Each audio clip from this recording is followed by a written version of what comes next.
While I was on the set and filming the new series, Can We Build a House in 90 Days or Less, I began hearing tidbits, stories about this existing building that happens to be right above where we are building this new house. And day after day, I'd hear just a little bit more from the owner.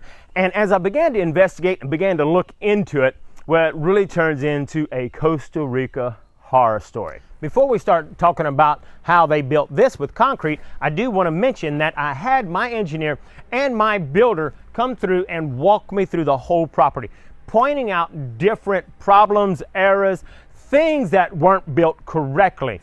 And while a lot of those things were structurally terrible, there was one thing that was pointed out to me that was so horrifying that there's no way in the world you would want to live with this. And unfortunately, it's something that I see happen a lot. So you want to make sure that you watch to the end so that you don't miss out, because you do not want to have this one problem in your house. Otherwise, it'll cause you problems for the rest of your life.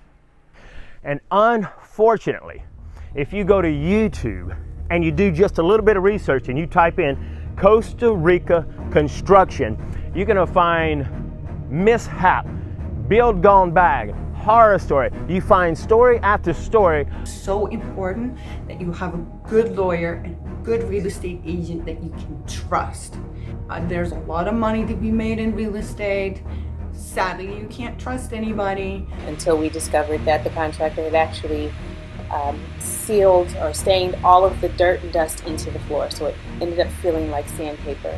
If a contractor tells you your house will be done in 6 or 7 months, add a couple of months, because everything in Costa Rica goes a lot slower and nothing goes according to schedule. So it's very important you supervise as often as you can. My friend's husband was there every single day to supervise. It would have took a year and come up to be a disaster. Did y'all catch that? A year. And this was not from the ground up build. It was a renovation and adding. I think we added a space on the porch. We added a bathroom. Here in Costa Rica, they are sort of slacking. They're going really slow, or understand that the workers actually get paid by the hour. So sadly, what happens a lot, when it rains, for example, they're supposed to stop and go home. They stay on, wait until the rain passes, which doesn't happen in rainy season, and you'll be charged all these hours. They're just there doing nothing. About how somebody with these dreams and aspirations to come to Costa Rica and enjoy this happy life ends up losing thousands upon thousands of dollars, many of them cutting their losses and going back to the United States with their tail tucked between their legs, simply because they didn't know what I'm teaching you. And so before I go into some of the details as to what's wrong with this building and why now the owner is going to have to demolish this whole thing, I can only imagine he's probably got a good solid at least $100,000 into it. And who wants to just throw away $100,000? Well, it's important that you understand it. The number one reason I agreed to film this 90-day series of building a house in Costa Rica is so I can help you avoid the costly mistakes, the time-consuming mistakes that so many people in Costa Rica have made.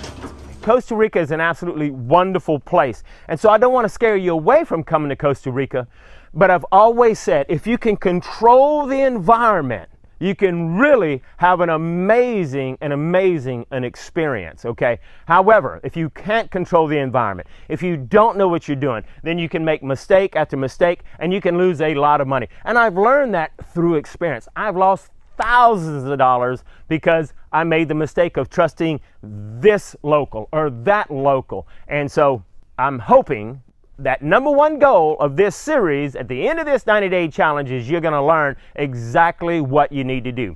But I know some of you are saying right now, but Alan, I'm ready to build right now. I don't want to wait until the 90-day series is over. What am I going to do? Or maybe you are already stuck in this situation where you've already started building and your house looks like this and you're wondering, uh-oh, what can you do?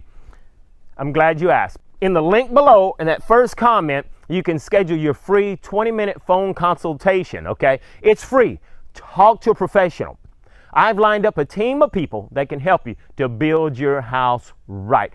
In the United States, we hire a contractor and we don't have to be there because we trust him. And we go there once a month or once every couple of weeks, and we check on how the build's going. Well, in Costa Rica, unfortunately, if you don't have the right team and you think you're going to be the one to inspect it, you better be there every single day.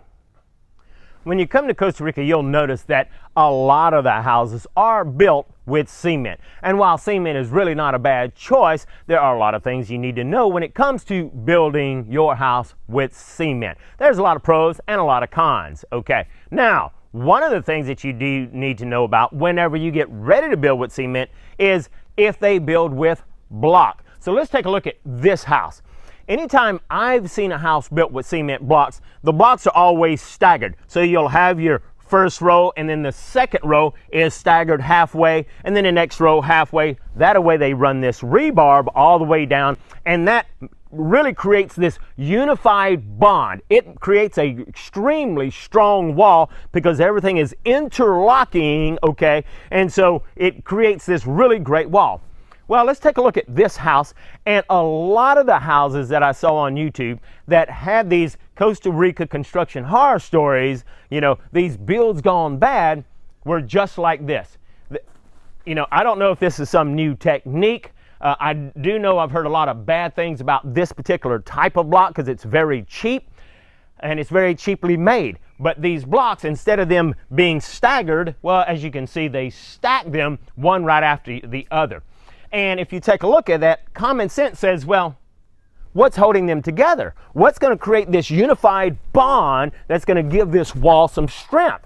Well, the only thing that I could see is the mortar that goes in between them. Now, obviously, they have this one piece of rebarb that goes down there, but really, is that one piece of rebarb? I don't see how that's holding anything, okay? So I've got to wonder, where is the strength in this wall? So I really don't understand why this wall is built like it is. And if your house is built like this, you really need to ask the builder, why is it if this cement block is not interlocking? Why is it they stack them end to end? Because if you think about it, in Costa Rica, we do get a lot of little earthquakes, little tremors. And so you feel these tremors, and it's kind of like, whoa, with a wall like this, there's nothing that's holding it together. So imagine you're getting tremor after tremor, and it vibrates, and it vibrates, and it vibrates. How many tremors before your walls come tumbling down? In the United States, almost always the first thing that you do whenever you begin building your house is you find out where that house is at, and you're going to dig all of your footings. And so you're going to have these massive footings depending on the size of your house. And then they'll come in with the concrete trucks and they'll pour cement everywhere. And then after the cement has been poured and it's dried and cured, then they actually build the walls. It seems like Costa Rica kind of does things backwards, but it's not. It's because of the topography. They end up putting in humongous columns which actually serve to be the actual foundation. It's important that these columns, when they are poured, that they're poured correctly. So if we take a look at this particular house, you can see, look at this right here. Well, you can literally, look at how I'm pulling off this cement by hand. Well, that is a huge, huge mistake. Well, why is that? Well, there's a lot of bad spaces, a lot of air pockets. As you can see, it's not smooth. You see how it's smooth right here? It's not smooth here. Why is that? Well, there's this great big old tool. I don't know what it's called, but it's like this giant vibrator, and it's about a foot and a half, 2 foot long. It's on this big hose. And so when you're building these columns, you run that big vibrator down there, and it vibrates all of this cement, which then does just like when you're troweling your cement. It takes all of the air pockets out, okay? Which then creates nice corners, nice walls. And you can see that didn't happen. And I can literally pick away the wall right here, okay? So all of these columns, practically all of them, were like that. Guarantee they didn't have that tool on the site. So that in itself is not good because you end up with really bad columns. Well, number two, when you have your column, if this is going to be your foundation, it needs to be poured right. It needs to be strong, okay? It needs to be poured in one set. So if you look here, we can see where they poured concrete, and well, that's where they stopped for the day. Well, that concrete dried. And then later, they poured more. Same thing on this wall. You can see right here. They poured concrete to right here, came back on some other day, and finished pouring. Well, guess what? That creates a serious problem in that column because now you got flex in there. Yes, there's rebar in there, but that is not a solid foundational column. And you definitely do not want that. So when it comes time to pouring your column, can't we at least on one floor pour the whole thing in one pour? I had our engineer come look at this. He said, whenever they mixed the cement, they didn't take their time to make sure that it was the right proportion of cement to sand to gravel. He says it looks like they just threw it in there and never bothered to count because all of them have a different proportion. In other words, they will all have different varying strengths because it wasn't poured correctly. And that is huge. So that causes your cement, some of them to be strong, some of them to be weak, and then it makes it very easy to just chip away your cement if it's not done right. If this is the foundation of your house, wouldn't you want that to be poured right? Make sure to subscribe and hit that notification bell so you don't miss out on the continuing saga of Costa Rica constructions gone wrong.